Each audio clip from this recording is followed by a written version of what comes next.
Edoardo Zosi e vengo dall'Italia e sono qui in Polonia per affrontare il bellissimo repertorio di questa terra. Uno dei musicisti più importanti della Polonia, ma non solo, per il violinismo mondiale è Henryk Wieniawski. Wieniawski, famosissimo per aver composto 2 concerti per violino e orchestra e tantissimi brani virtuosistici, brillanti. In questo caso, invece, sono contento di presentarvi uno dei suoi brani lirici, La leggenda. È un brano che mi ricorda i miei anni di studio con Zachar Braun. In questo caso lo troviamo in un'edizione della PVM in cui è presente anche un interessantissimo apparato critico, non sempre comune per i brani virtuosi. È un brano che ormai è entrato a far parte ovviamente del repertorio di tutti i grandi solisti. E perché studiarlo? Perché è un brano che permette di sviluppare il cantabile, le capacità liriche del violino e da affiancare appunto alle capacità tecniche per un violinista giovane. La prima cosa fondamentale per sviluppare le nostre capacità liriche è quella di ottenere un suono che sia ampio e che corra in sala.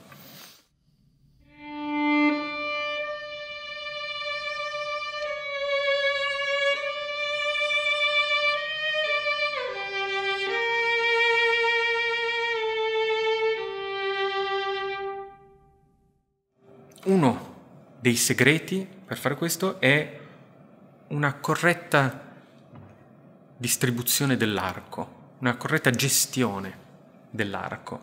Non dobbiamo mai avere l'arco uniforme, ma ispirandoci al lirismo dei cantanti. C'era un famoso tenore e anche insegnante di canto che diceva sempre punta e allarga il suono, la voce. Dobbiamo sempre risparmiare l'arco all'inizio dell'arcata e svilupparlo in maniera uniforme.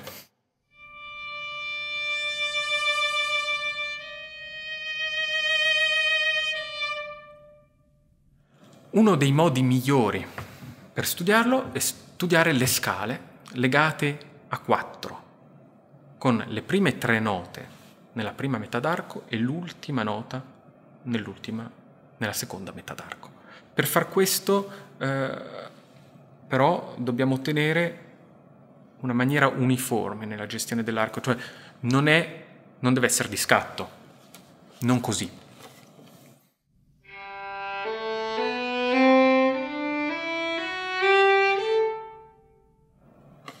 Invece dobbiamo gestire il peso e la velocità in modo da creare un qualcosa che abbia questo schema, questa suddivisione d'arco, ma che dall'esterno sembri naturale, abbia solo questa espansione.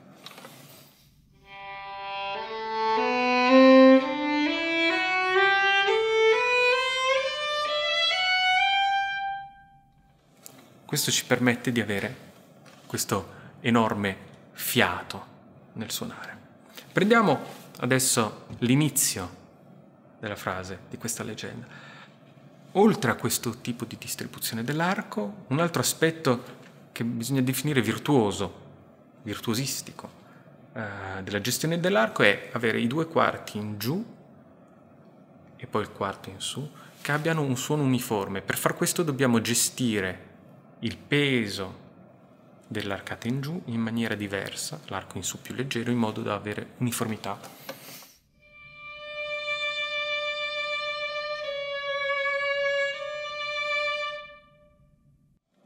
Altra cosa fondamentale è l'accentuazione, la direzione della frase. Dobbiamo togliere l'accento sulle prime 2 battute per affrontare una bella direzione, arrivare al culmine, al battere della terza battuta.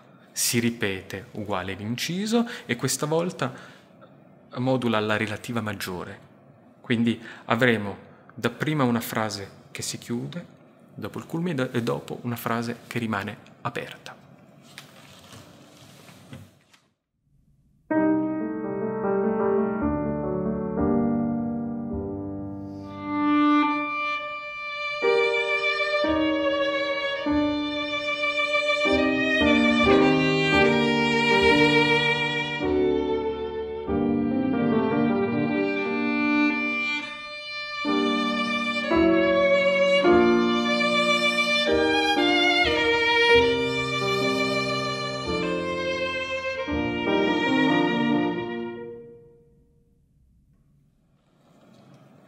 seguire abbiamo un momento di crescente enfasi, con dei mordenti che vanno caratterizzati molto.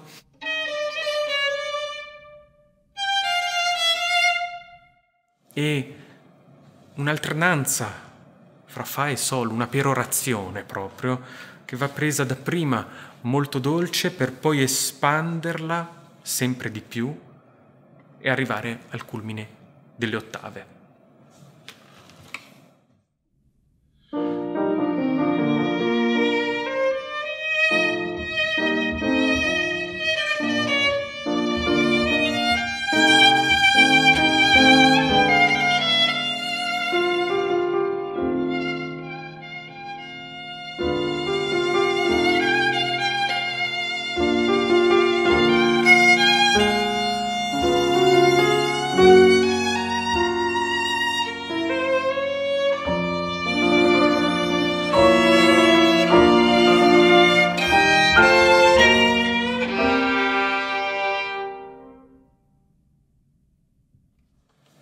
A seguire troviamo un elemento molto caratteristico di Wieniawski.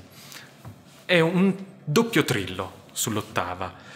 In verità non è spesso eseguito, anche dai grandi violinisti, perché non cambia molto il contenuto musicale. Però, essendo Wieniawski poi l'inventore delle ottave diteggiate, e questo trillo, doppio trillo, ne è un derivato, è giusto comunque affrontarlo.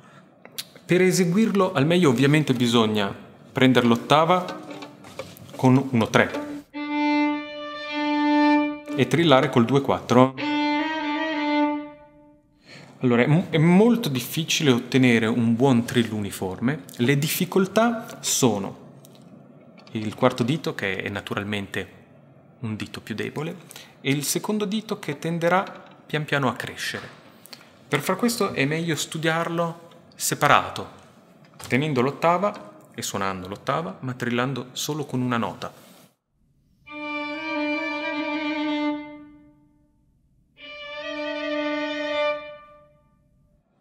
In seguito studiarle insieme, ma misurate, un trillo misurato. Prima duina,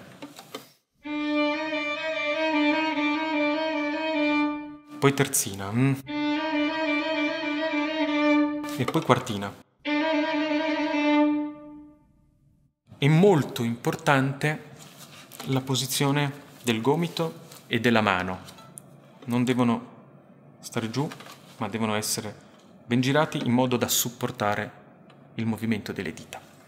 Un'altra difficoltà che si presenta poi più avanti nel pezzo non è questa era veramente una difficoltà notevole, quest'altra è una raffinatezza. Dobbiamo stare attenti nel passaggio di sedicesimi con il retenuto, affinché il retenuto di bordone, che tende a suonare per sua natura, essendo corda vuota, di più delle note inferiori, dobbiamo equilibrare l'arco in modo da avere un suono uniforme.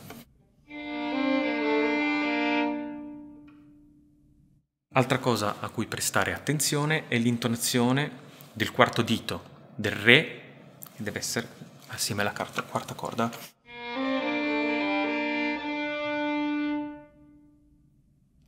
Per mia esperienza tenderà a calare. L'altra cosa dell'intonazione, l'altro punto a cui fare attenzione, è che andando a intonare il Si bemolle e il La con la corda di Re, vedremo che il semitono sarà un semitono largo.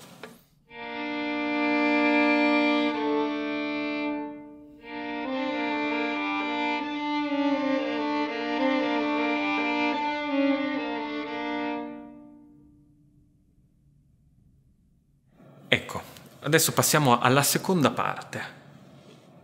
Cambia totalmente carattere, passa da Sol minore a Sol maggiore e da questa atmosfera molto romantica, sofferta, passa a un'atmosfera proprio più gioiosa, più danzante. e la sua tecnica si basa fondamentalmente sulla tecnica delle doppie corde. Dobbiamo stare molto attenti con questo tema a bicordi a legare assolutamente ogni suono, e lo si lega creando il legato, stando attenti al legato della mano sinistra oltre che della destra. Quindi dobbiamo cercare di connettere ogni bicordo preparando le dita e cercando anche tutti i cambi di posizione di collegare le due note. Quindi non importa se poi sentiremo anche qualche portamento. Il portamento in questa musica, devo dire, dona anche, non solo non dà fastidio, ma dona un bel colore. E in questo portamento ovviamente bisogna alleggerire nel cambio di posizione la mano sinistra, alleggerire l'arco e non perdere di velocità con l'arco.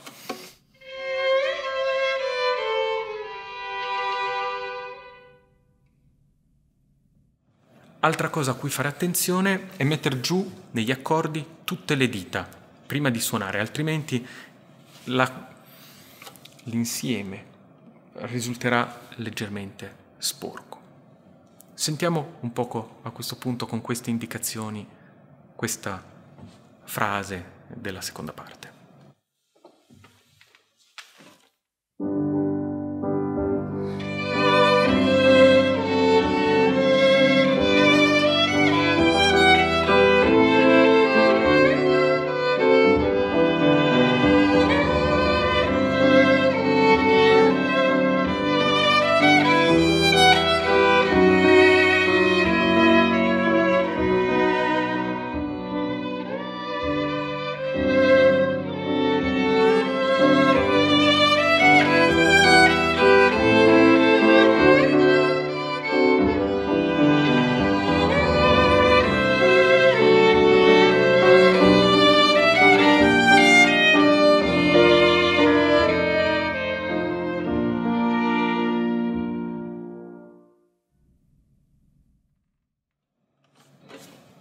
Proseguiamo.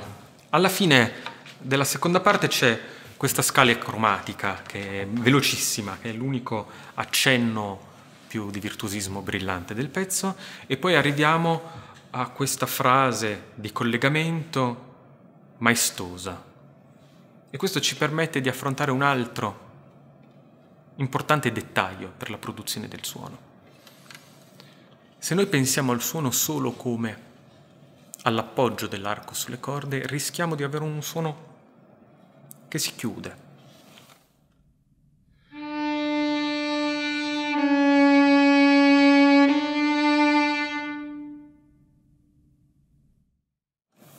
Se invece lo pensiamo come all'incontro tra l'archetto e il violino, la corda, si crea un qualcosa di più interessante. E questo ci aiuterà anche a non chiuderci verso lo strumento.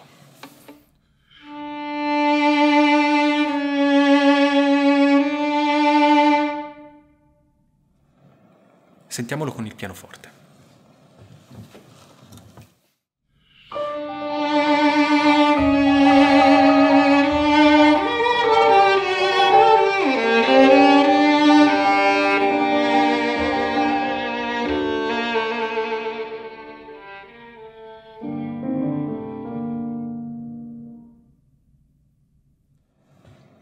La terza parte è la ripresa leggermente accorciata della prima parte. Un dettaglio finale si chiude con questi arpeggi. Dobbiamo stare molto attenti all'equilibrio di peso fra le varie corde, perché ovviamente le corde gravi reagiscono in maniera diversa dalle corde acute, quindi più peso e arco più lento nelle corde gravi, più leggero nelle corde acute e più velocità. Dobbiamo stare attenti all'ultima nota acuta, non deve essere bianca come colore, vibrato, ma attenti a usare un vibrato piccolissimo in modo da non renderla sguaiata.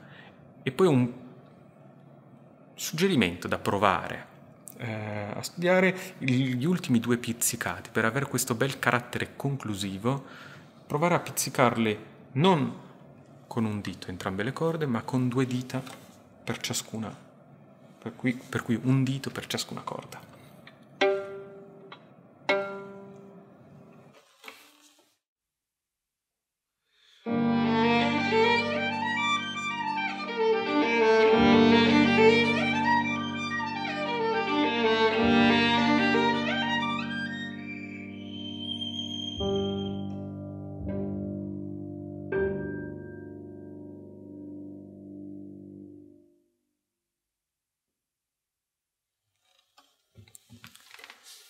Ecco, questo è un brano molto pieno di sentimento. Un piccolo aneddoto vi voglio raccontare che alla fine infonderà un'immagine ancora più sentimentale a questo. Wieniawski era innamorato di questa giovane ragazza, Isabella Hampton, ricambiato, ma la famiglia di lei era in disaccordo. I genitori però, sentendo suonare Wieniawski proprio questa leggenda dedicata alla loro figlia, cambiarono idea e acconsentirono al matrimonio. Ecco, cosa di più romantico di un violinista con la sua musica e con il suo violino riesce a conquistare l'amore.